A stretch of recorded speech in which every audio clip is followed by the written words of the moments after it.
योगेंद्र यादव, मैंने ट्वीट पढ़ा और बड़ा दुख भरा ये ट्वीट था, जिसमें आपने ये कहा कि इस बात को लेकर आपको बिल्कुल भी हैरानी नहीं हुई कि सुप्रीम कोर्ट ने ये कहा कि अपहोल्ड कर दिया है, यानी कि उसका मान रख लिया है इलेक्शन कमीशन ऑफ इंडिया का, और सीधे तौर पे ये कह दिया है कि जो रिप्रेजेंटेशन ऑफ पीपल एक्ट है उसी के दायरे में आता है एसआईआर का पूरा प्रोसेस। आप हैरान क्यों नहीं हैं? जो जजमेंट आया उससे मैं तो कम से कम कतई हैरान नहीं हूं, परेशान जरूर हूं, क्षुब्ध हूं और दुखी हूं।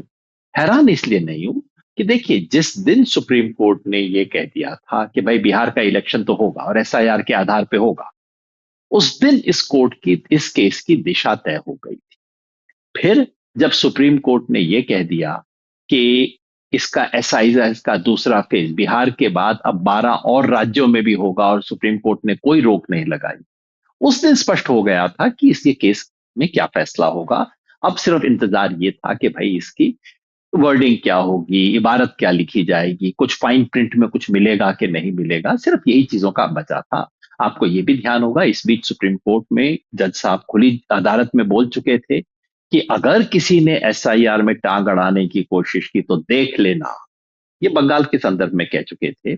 और हमारे जज साहब ये भी कह चुके थे कि इस बार वोट देने का मौका नहीं मिला तो क्यों चिंता करते हो, अगली बार मिल जाएगा। ये सब होने के बाद आज के जजमेंट के बारे में कोई शक व शुबा की गुंजाइश नहीं थी।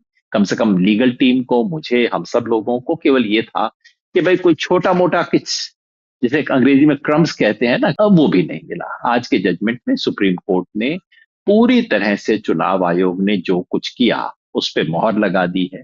अपने पक्ष में चुनाव आयोग ने जो तर्क दिए उससे भी बेहतर तर्क ढूंढ के निकाले हैं सुप्रीम कोर्ट ने। सलाम करता हूं मैं उन्हें, देखिए कितना बारीक चीजें ढूंढ के निकालते हैं, वो भी उन्होंने निकाल के दे दिए हैं। मोटे तौर पे इस देश के सुप्रीम कोर्ट ने इस देश ही नहीं पूरे दुनिया के इतिहास में आज तक सबसे बड़ा जो डिसएनफ्रेंचाइजमेंट हुआ है, मतलब लोगों को वोटर लिस्ट से बाहर करना, वोट बंदी, दुनिया में इतनी बड़ी वोट बंदी नहीं हुई है जिस पर आज सुप्रीम कोर्ट ने अपनी मोहर लगा दी है।